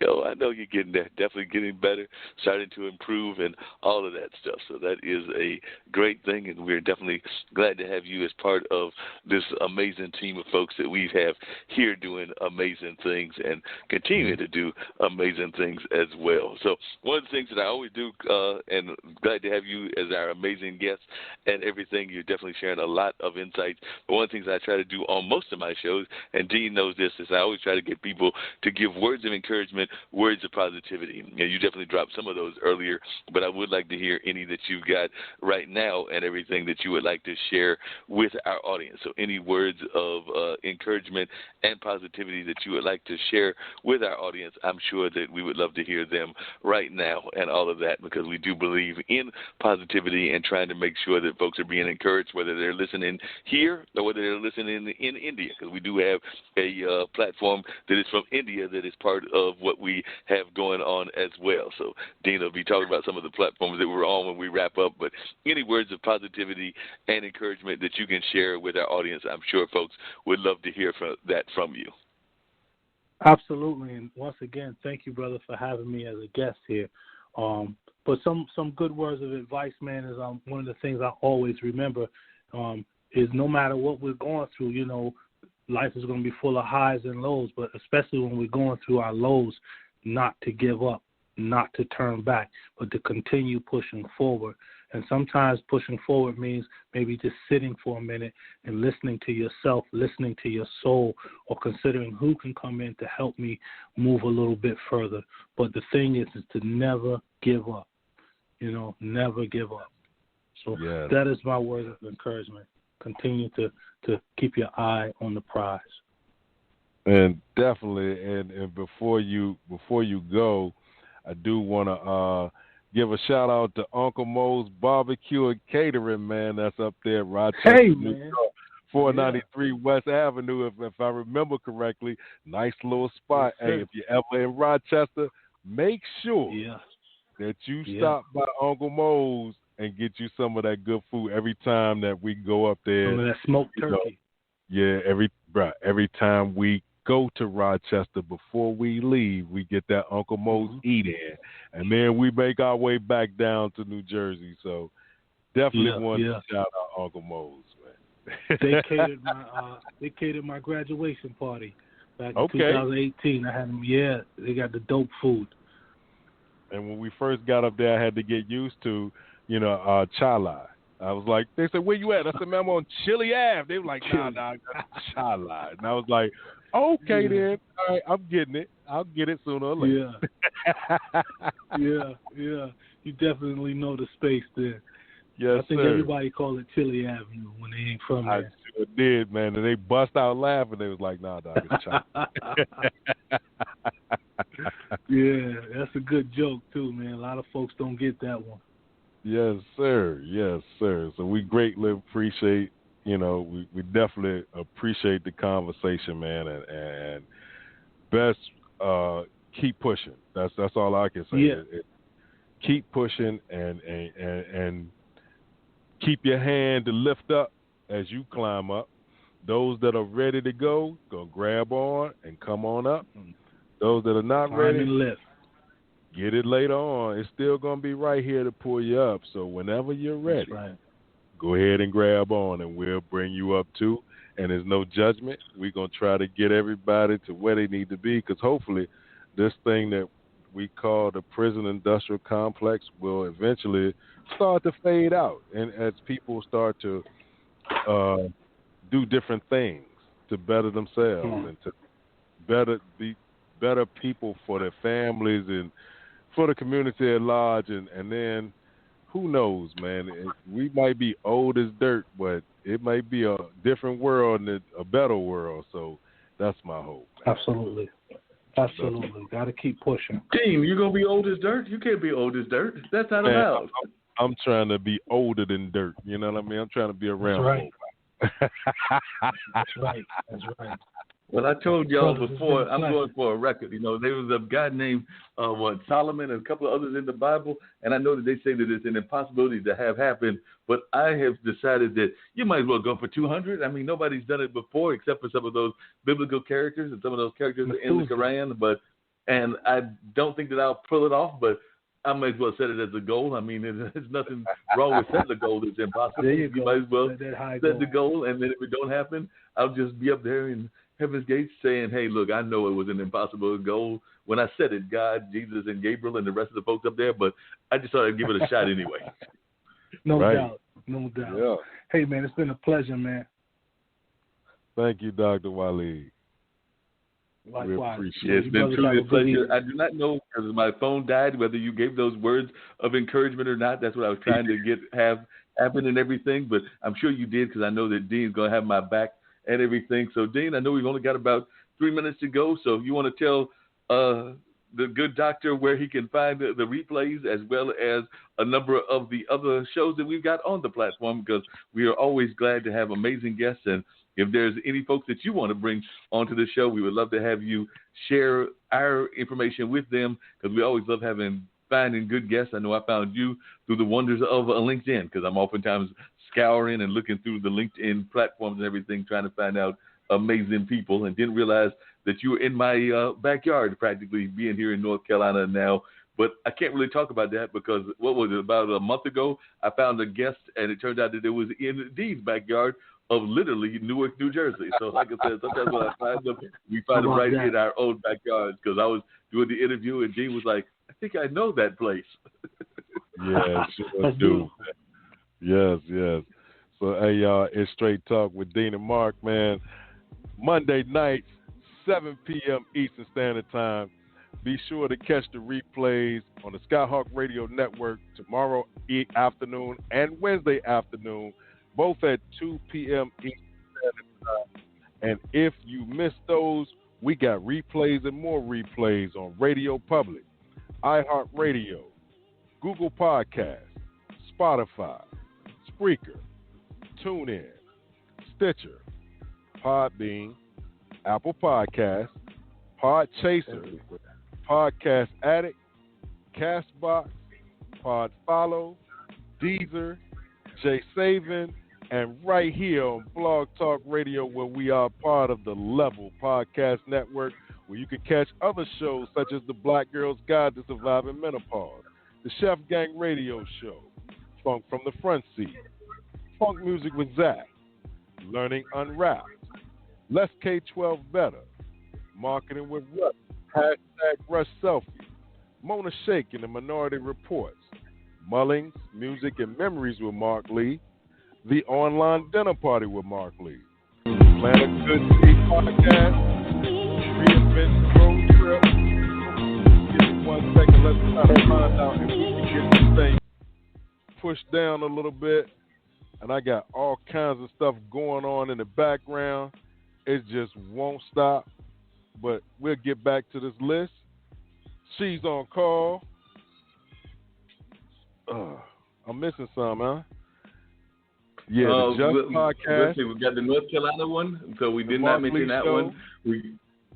Bennett Social Hour, Virginia Interfaith Live, and WNC Original Music, man. That's all of them right there. And like I always say, man, when you walk outside your front door, it's showtime and the world is your stage. Just make sure that people are not watching a rehearsal. With that being said, it's the six-man Dean Geronimo. Have an outstanding week. And, hey, y'all, we see you in 7 days. Peace. That's right. We'll have more amazing guests, a more amazing conversation in 7 days. Still trying to figure out who those amazing guests will be. And hopefully it'll be March the next time that we're on, which means that we'll be around the corner from spring because it'll be March 1st. So it's still technically winter. But I'm hoping that we're going to be having some more of this warm-like weather and no snow. But I do know that when I talked to Greg Fisher earlier, he remembered a snowstorm that we had in April. So I'm not putting anything past the weatherman or past the forces that be. So I'm not rooting for no snow in April or in March, but I also know that that could possibly happen. But I'm looking for a good old-fashioned spring weather. And I think that those groundhogs said that we're supposed to have early spring. So I'm hoping that the groundhog that said that is the correct groundhog, because we know that the groundhog sometimes disagree. Send his cousin. That groundhog was smoking something, dog, and before weed was legal. So we got to find out, and we'll find out in a couple of weeks if what he was smoking was messed up or if he was just smoking a Newport.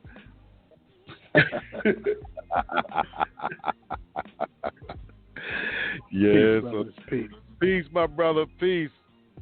Ladies and gentlemen, we'll see y'all. Take it easy. See you next week.